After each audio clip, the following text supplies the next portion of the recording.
साक्षी Delhi news. दोस्तों, जब भी माहिम का नाम आता है तो सोहेल खंडवानी साहब का जो नाम जो है लोग उनकी तरफ नज़र करते हैं, चाहे वो किसी भी मसला हो, मस्जिद का मसला हो या कोई भी इलेक्शन हो या कुछ भी जो भी कुछ हो, लोग जो है जो रुख करते हैं, जो देखते हैं, जो उसको सुनना चाहते हैं, वो है माहिम और हाजी अली ट्रस्ट के ट्रस्टी हैं सोहेल खंडवानी साहब। जिस तरह आपको पता है कि रात को राज ठाकरे ने जो है माहिम दरगाह के पीछे, अब यहाँ पे भी माहिम दरगाह इन्वॉल्व है।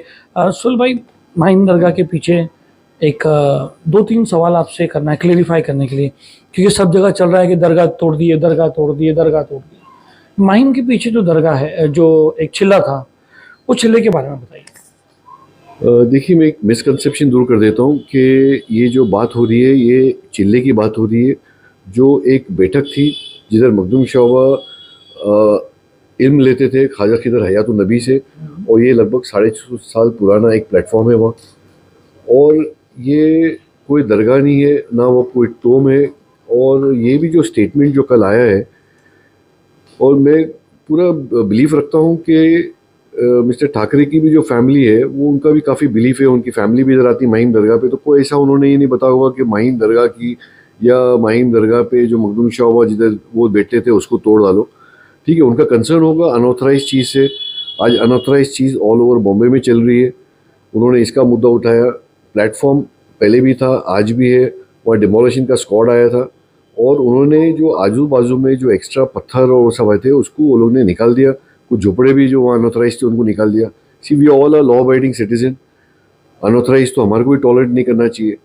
बट इसमें खाली एक ही बात आती है कि जब 10 या 12 घंटे में अगर एक्शन हो सकता है, वेरी गुड। ऐसा ही एक्शन अगर रातों रात ऐसा ही एक्शन अगर अथॉरिटीज़ करे तो बॉम्बे पूरी क्लीन हो सकती है। बट एक क्वेश्चन आता है कि whether the procedures have been followed, because ये सब चीज़ जो है रजिस्टर्ड थी वक्फ बोर्ड में, और लेकिन उन्होंने, ठीक है, वो वक्फ बोर्ड में जो रजिस्टर्ड था वो पर्टिकुलर प्लेटफॉर्म को हाथ भी नहीं लगाया उन्होंने। आज भी वो चिल्ला वहीं है। लेकिन यही जानना चाहते हैं कि बार बार कहा जा रहा है कि बुलडोजर चला दिए दरगाह पे, बुलडोजर चला दिए, तो ये जो चिल्ला मतलब एक कैसे होता है, मतलब क्या मज़ार तो नहीं कहेंगे क्योंकि वहाँ पर कोई बुजुर्गाना दिन दफन नहीं होगा, तो वहाँ मज़ार तो है ही नहीं। और ये चिल्ला जो है ये मैं समझता हूँ 6 बाय 8 का एक प्लेटफॉर्म था वहाँ, जो हमेशा से था। कितने सालों से था? ये 650 साल पुराना है, और 2007 में ये पर्टिकुलर चिल्ला भी रजिस्टर्ड है महाराष्ट्र स्टेट वक्फ बोर्ड में। अभी क्या होता है कि जब हाई टाइड होती है ये आपको दिखेगा नहीं, जब लो टाइड होती है ये आपको चिल्ला वहाँ दिखता है। और जब लो टाइड होती है तो आपको भी मालूम है कि नेचुरली वहाँ स्टोन्स और ये सब वहाँ कलेक्ट हो जाते हैं।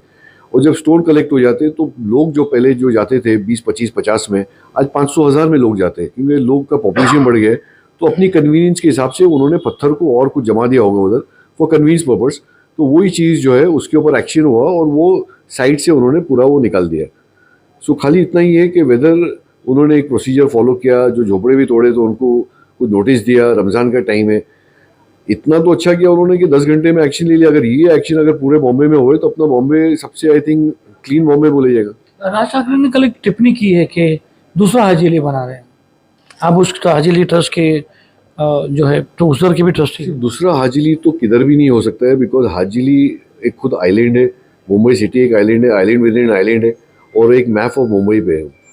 तो हाजी अली का एक अपना खुद का स्टेटस है, वर्ल्ड रिनोन्ड साइट है, लॉट ऑफ टूरिस्ट आते हैं। एंड सेकेंडली यहाँ कोई मज़ार ही नहीं है, ना कोई स्ट्रक्चर है कि दूसरा हाजी अली बन सकता है। ये तो एक खाली प्लेटफॉर्म है। कल भी कभी स्ट्रक्चर नहीं था उसके ऊपर, आज भी कोई स्ट्रक्चर नहीं है, और कल भी कोई इंटेंशन नहीं है कि उसके ऊपर स्ट्रक्चर बने, बिकॉज ये एक खाली बैठक है और ये मज़ार शरीफ भी नहीं है वहाँ। इस एक्शन को क्या कहेंगे आप?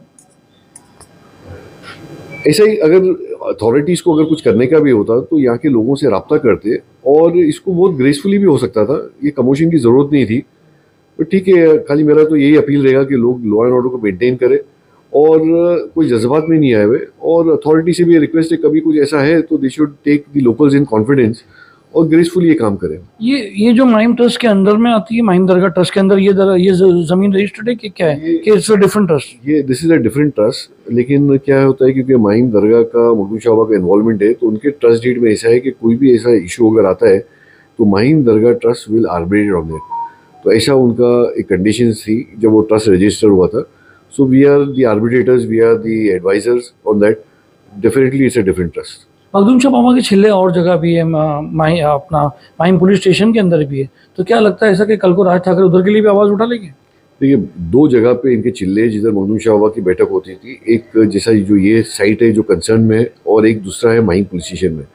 क्योंकि माहिम पुलिस स्टेशन में लोगों का एक्सेस इतना नहीं होता है, तो ये ओपन जगह है, यहाँ सब लोग आते हैं, और हमारे यहाँ तो हर कम्युनिटी के लिए लोग आते हैं क्योंकि एक ह्यूमैनिटी का प्लेटफॉर्म है। और अभी मखदूम शाह बाबा के साथ में मुंबई पुलिस का काफ़ी लगाव है, उनकी खुद की एक मखदूम शाह बाबा संदल कमेटी जो वक़फ़ में रजिस्टर्ड है, प्लस एक साइट पे रूम है जो बहुत एहतराम से पुलिस उसको बंद रखती है, उसकी सफाई होती है, और लोगों को उर्स और मेले के टाइम पे उसके लोगों की ज़ियारत भी वहाँ अलाउ करती है, वहाँ के बाद वहाँ जाओ आप कुरान शरीफ पढ़ो। सो ये बहुत अच्छा पुलिस का अरेंजमेंट होता है, बट वो क्या है कि एक लिमिटेड टाइम के लिए होता है, और पुलिस स्टेशन है, वी कैन ऑल्सो अंडरस्टैंड कि वहाँ एक्सेस इतना ईजी नहीं है, तो ये ओपन एक्सेस में लोग आते थे और वहाँ कुरान शरीफ पढ़ के जाते थे। इस इलीगल डेमोलिशन, ठीक है वो एक जगह थी, मगर इस इलीगल तरीके से जो डेमोलिशन हुआ, कारण कोई नोटिस नहीं दी गई थी, लॉ एंड ऑर्डर को नहीं ध्यान में रखा गया।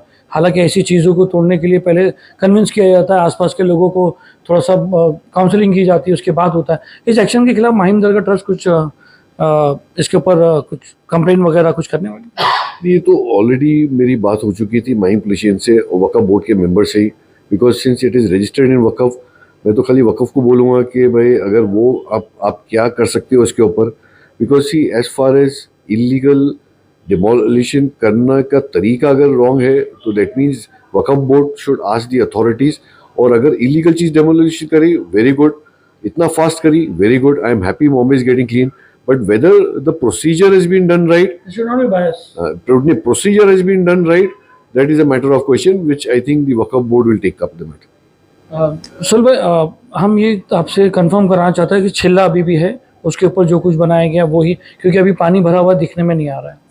अभी पानी भरा हुआ दिखने में नहीं आएगा, अगर शाम को 6 बजे तक जाएंगे तो आपको चिल्ला अभी भी दिखेगा, है ना? You are sure? यस, लेकिन उसके जो सराउंडिंग की जितने भी जो पत्थर लगे हुए थे, it has been restored to the original structure. Yes yes जो 400 साल पहले था वही था। यस। राज ठाकरे के बयान को कैसे लेते हैं आप एक बड़े दरगाह और के ट्रस्टी हो और लाखों लोगों से आपका वास्ता है, मुस्लिम कौम इस एक्शन, राज ठाकरे के एक्शन पे आपका क्या कहना है?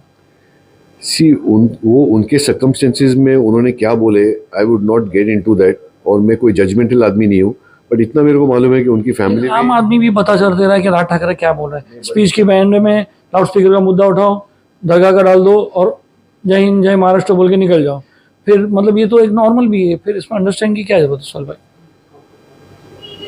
मैं कोई जजमेंटल नहीं हूँ, लेकिन मैं इतना तो जानता हूँ कि राज ठाकरे की फैमिली जो है वो माहिम दरगाह पे आती है। आई थी राज ठाकरे के लड़के आए थे मेरे ख्याल से, अमित ठाकरे जी, वो भी आई थी, उनकी वाइफ भी आई थी, और काफ़ी एहतराम से लोग इधर आए थे, तो आई नो कि दे हैव फुल रिस्पेक्ट या मखदूम शाह बाबा में। उनके क्या सर्कमस्टेंसेस थे, क्या सर्कमस्टेंसेस में उन्होंने बोला, I can not be judgemental, सबके अपने अपने सर्कमस्टेंसेस रहते, but I hope good sense prevail everywhere. सुल में बहुत सारी इरेगुलरिटी मुस्लिम कम्युनिटी में देखी गई, चाहे मस्जिद बनाने में हो, दरगाह बनाने में हो, लैंड के पेपर्स हो। अभी भी हम यहाँ से सीढ़ी से आ रहे हैं, वहाँ पर भी मस्जिद का वो था, एक्सपर्टाइज लेते नहीं, बाद में भागते हैं।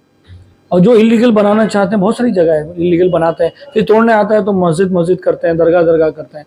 तो ऐसा कोई स्ट्रक्चर नहीं बना सकते जो इनको एजुकेट करे, गाइडलाइंस दे कि आप नॉर्मल प्रोसीजर किससे है, क्योंकि वक्त तो ऐसा नहीं रहा है।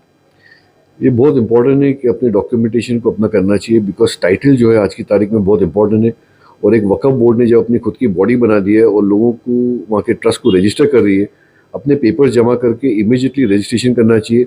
और माहिम और हाजिली की तरफ से अगर कोई भी मदद चाहिए काउंसलिंग की, हमारे पास या मेंबर्स है, they will council them. In fact हमारे को ट्रस्टी डॉक्टर मुदस्सिर नाम्बे भी यहाँ वक़फ़ बोर्ड के इलेक्टेड मेंबर है, तो उनका भी हम गाइडेंस ले सकते हैं। तो आई थिंक सबको ये सोचना चाहिए कि आज हमारा टाइटल हमको क्लियर करना चाहिए और रजिस्ट्रेशन इमीडिएट करना चाहिए। इरिस्पेक्टिव ऑफ मैं वक़फ़ बोर्ड की जो रजिस्टर्ड है उसकी बात कर रहा हूँ, हर मस्जिद क्यों वक़फ़ बोर्ड में रजिस्टर करें, हर मस्जिद ट्रस्टी क्यों करें? देखिए, मस्जिद जो है वो अल्लाह का घर है, नोबडी कैन ओन इट। आज मैं अगर कोई प्रॉपर्टी लेता हूँ और अल्लाह के घर के लिए अल्लाह के लोग भी चला रहे हैं ना, जरूरी है वक्फ बोर्ड ये बहुत ही शरीयतन मामला है। अगर मेरी जगह है और मैं अगर वक़फ़ नहीं करूँ अल्लाह के नाम पे, तो उस पर नमाज जो है वो फासिक हो जाती है। मैं नहीं बोल सकता हूँ कि ये मैं प्रॉपर्टी का ओनर हूँ और आप लोग नमाज पढ़ो। सो ये एक शरीयतन चीज़ है। अगर मेरे को भी कोई चीज़ अगर डोनेट करना है तो मैं भी वक़फ़ करूँ, अल्लाह को ओनर बनाओ और उसमें फिर नमाज की परमिशन। प्रॉपर गाइडलाइंस हमारी कम्युनिटी में नहीं है कि ऐसे आप करो ऐसे करो, बाद में सब भागते हैं चिल्लाते हैं। इसमें मैं प्रपोज करूंगा कि हमारे उलमा जो है वो साथ में बैठे, हमारे जो वो तो कभी ओलमा बैठते ही नहीं साथ में, कैसे बैठेंगे? अनहोनी चीज आप बोल रहे हो। वो अलग मसला चले जाएंगे, वो अलग मसले चलाएंगे। कोई एक ऐसे बॉडी हो जो independent body irrespective of subcaste, जो ये सबको गाइड करे कि भाई आप ऐसा नहीं करो ऐसा करो, आप कोई भी मस्जिद जाओ ये प्रोसीजर वैसे करो। इसमें ऐसा है कि अभी वो टाइम नहीं है कि हमारा तुम्हारा देखने का, आज एक प्लेटफॉर्म पे आने का टाइम है। हमारे उलमास और जितने भी जो एडमिनिस्ट्रेटिव एक्सपर्टीज है, अभी जैसे मैं अपने आप को रिलीजियस स्कॉलर नहीं बोलता हूँ, I am N administrative expert, तो मेरी एक फील्ड है एडमिनिस्ट्रेशन की, I am not a religious scholar. वैसा ही हमारे रिलीजियस स्कॉलर और ये एडमिनिस्ट्रेशन अगर साथ में मिलकर करते, I think we will be able to reach far more. जी चलो खैर, ये तो एक दूसरा टॉपिक है, मगर कहीं ना कहीं मुस्लिम कम्युनिटी के लोग जो हैं वो जो है पहले बिना पेपर और ये सब के काम करते हैं, और जब अथॉरिटी आती है तो वो फिर यहाँ पर भागने लगते हैं और फिर ये कहते हैं कि देखो ये बनाने नहीं दे रहा है, ऐसा नहीं दे रहा है, पहले लीगल एक्सपर्टाइज नहीं लेते हैं। अब आपको हम बता दें, माहिम दरगाह के पीछे की जो छिल्ले की बात है वो सोहेल भाई ने ये कहा है, सोहेल खंडवानी साहब जो माहिम दरगाह के ट्रस्टी हैं, कि छिल्ला जो है वैसे ही है, उसके ऊपर कुछ चीज़ बनाई गई थी, उसको जो है कार्रवाई का सवाल ये है कि जो कार्रवाई हुई है उसके ऊपर जो है रातों रात जो है, असल भाई कुछ राज ठाकरे के स्टेटमेंट के बारे में बोलना चाहेंगे, सही क्या किया? मैंने बताया कि वो भी नहीं चाहेंगे कि मखदूम शाह को चिल्ले पे नुकसान हो। उन्होंने भी अनऑथराइज चीज की बात की। ऐसे तो बहुत अनऑथराइज चीज है, we are supporting Raj Thackeray unauthorised. कुरनूर जो है मिल, उसके अंदर भी बहुत सारी चीजें हैं। वही मैंने उनको बताया कि अगर इलीगल चीज है इमीडिएटली उस पर एक्शन होना चाहिए, और जो हिसाब से यहाँ एक्शन 10 दिन में हुआ है, सो आई थिंक पूरे बॉम्बे का असेसमेंट होना चाहिए, और इतना फास्ट अगर एक्शन होता है वेरी गुड। और इलीगल चीज का होता है, we are also not supporting illegal, but the procedure should be right. तो दोस्तों छिल्ला है ओरिजिनली जो बनाया गया है वो उसको जो है कट किया, तोड़ा गया, ये सोहेल भाई का कहना है। अभी हम वहाँ जा नहीं सकते क्योंकि पानी बहुत जो है ऊपर है। इसकी अपडेट हम आपको बाद में देते रहेंगे। इसके लिए बहुत बहुत शुक्रिया गलियों से बने रहने के लिए।